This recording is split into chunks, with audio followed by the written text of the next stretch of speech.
guess it's because the Death You and Me was a little bit different, and people were maybe not expecting trumpets. But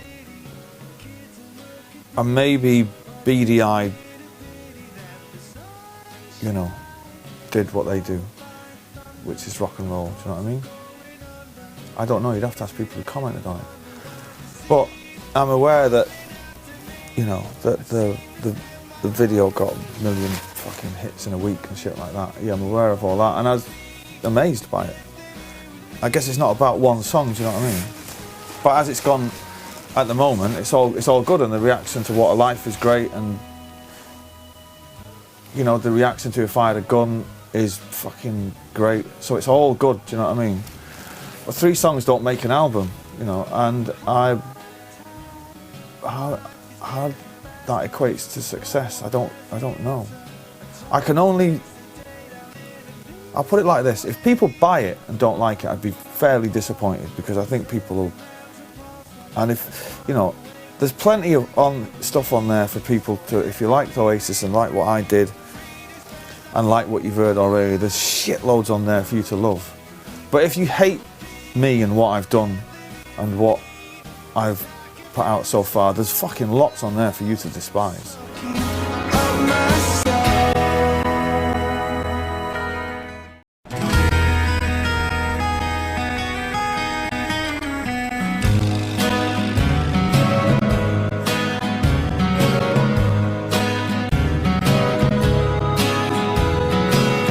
Well, I'm not, I know I can do it. I've been doing it in an empty room with my band for the last 2 months, and I can do it. That's no problem. It's no problem singing for an hour and a half.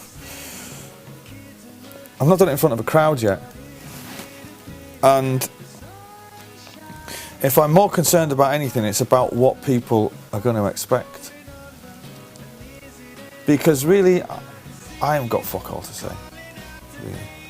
You know, I can't stand as still as Liam, which apparently was mesmerising. I can't dance. I've got no moves.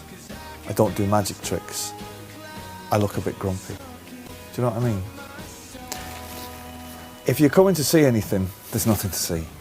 I can only offer you the music. That's all. Like, people are coming to kind of listen to the songs, then that's great. If they're coming to watch me stand really fucking still, I mean really like fucking still, I can't do that. So I'm a bit concerned about what people's expectations are going to be. But really there was no other option left for me. I didn't really want to start a band. A bit pathetic, 45 starting a band, I think. And yeah, you know. But as soon as you kind of strap on the acoustic guitar, and you're a singer-songwriter, I don't even like that term, you know, people automatically think, this guy's got something to say. I've got fuck all to say.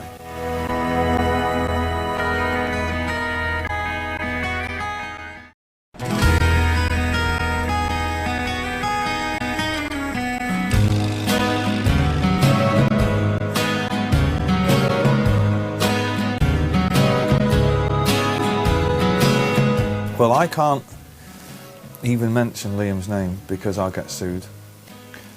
If he actually hears your voice mention his name, he's going to sue you. He'll sue you behind that camera for filming me talking about this. He'll sue the viewers of NME.com for even thinking about him. So we bear that in mind. I'd like to say no comment. Is it any wonder why the seas are calling out to me?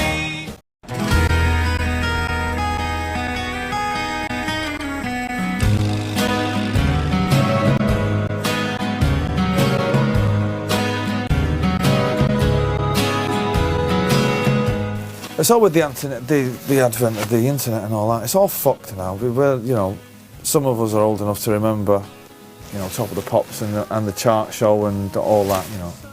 And if you headlined Top of the Pops, you were fucking #1, and the world was all right. Everybody knew their place. You know what I mean?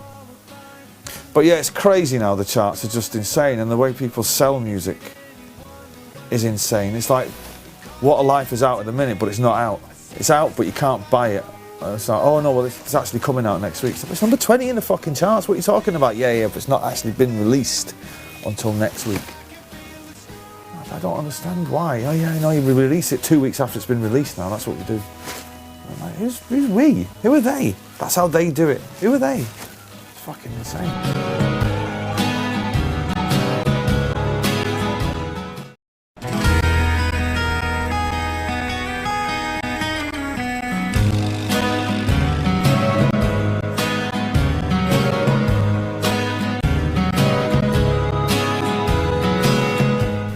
Coming though, it's got to come, because although maybe 2 years ago people were going, oh, it's a bit shit, it's really fucking bad now. And when it's really bad, there's somebody somewhere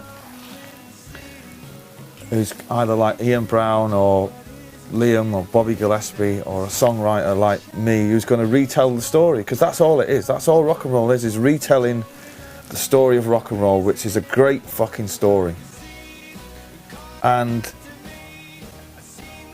people in, you know, music snobs, people who, you know, who vote on the Mercury Music Prize will think when this band comes along it's all been done before.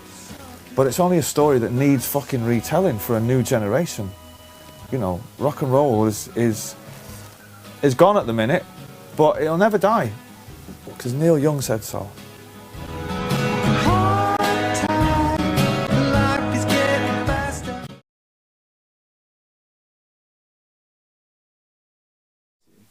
Well, I've always been a fan of U2, and